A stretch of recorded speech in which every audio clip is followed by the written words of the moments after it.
Hey everybody, I'm Asian Funk. Welcome back to my channel. Warning, the following video is for mature adult audiences only.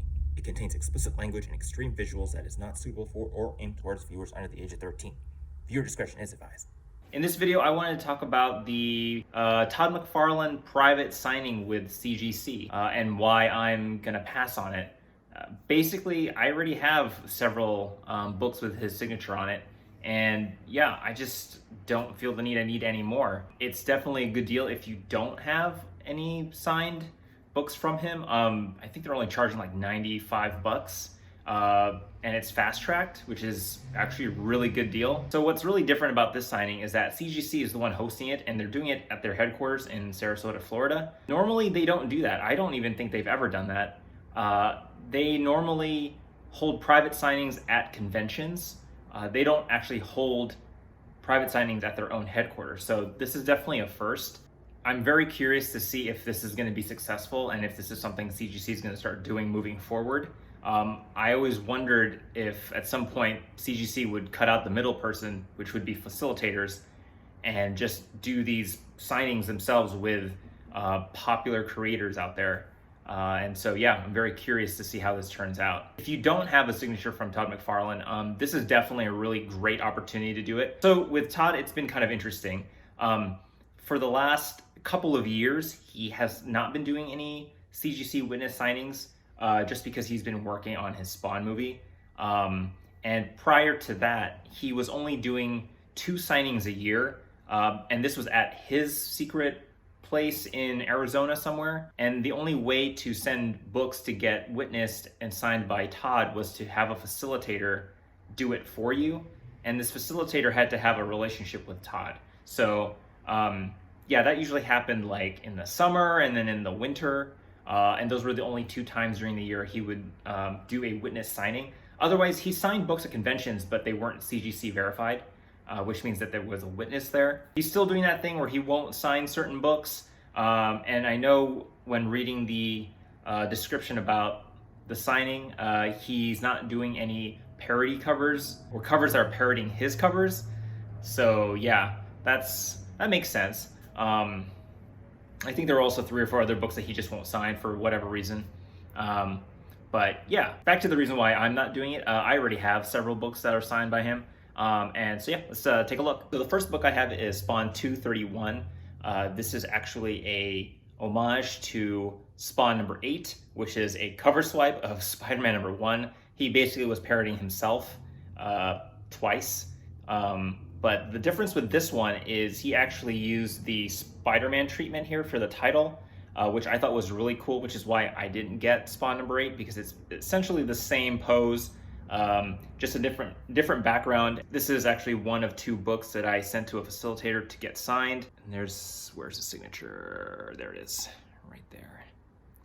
I'm not the biggest Spawn fan,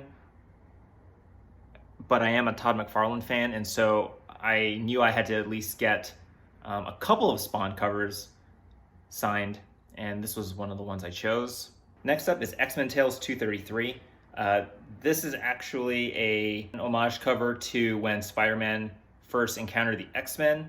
I believe it was X-Men 35. He actually does a bunch of Marvel Tales covers, and this was my favorite one. You can see his signature right there. I wish he would have signed it in gold or something so it would pop more, but I will take the 9.0. Next up is Spawn 150.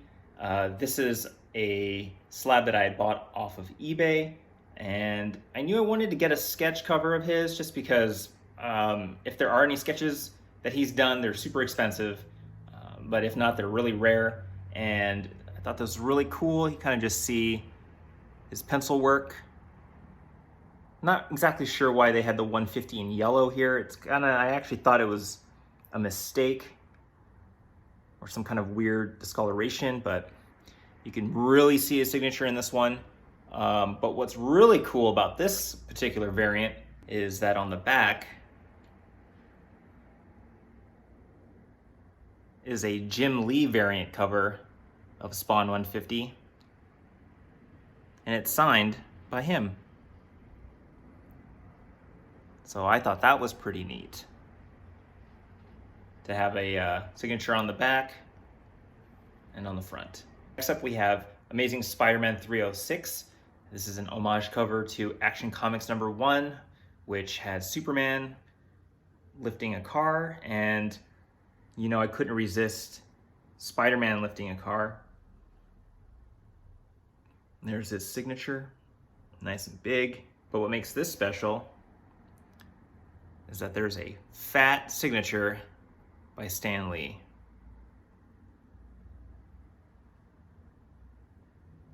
Couldn't resist to get this one. Last but not least, Spawn 1, signed by Todd McFarlane. It's only a 9.6, but I'm okay with that.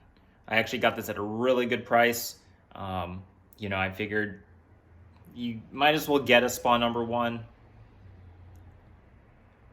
It's actually not even that expensive, believe it or not, especially signed. I did the math and I was like, yeah, I should just get this.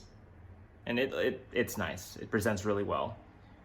The difference between a 9.6 and a 9.8, visually, don't really notice. Obviously, price-wise, it differs, but to me, I'm okay with that grade. As I was digging through my boxes, I did find some books by Todd McFarlane, and I was like, yeah, maybe I should think about books I would send if I were gonna do it, or maybe if in the future down the road I wanted to send books for him to get signed. And I do have a couple that I would consider, and so yeah, let me show you those right now. First one is Marvel Tales 235. This is another Spider-Man meeting the X-Men, except this is the giant size X-Men with Wolverine, Nightcrawler, Colossus. Actually, this one has Phoenix in it, so that's pretty cool. But yeah, it's just nice to see Todd drawing a bunch of other Marvel characters in one cover, and I thought that was pretty neat. Just this cover really pops, and so if I were to send in a book, this would be one of them. Next is Amazing Heroes #2. This is just straight up a headshot of a Todd McFarlane for like what year was this? 80 something? Tell me, what year is this? 93. Young looking Todd McFarlane.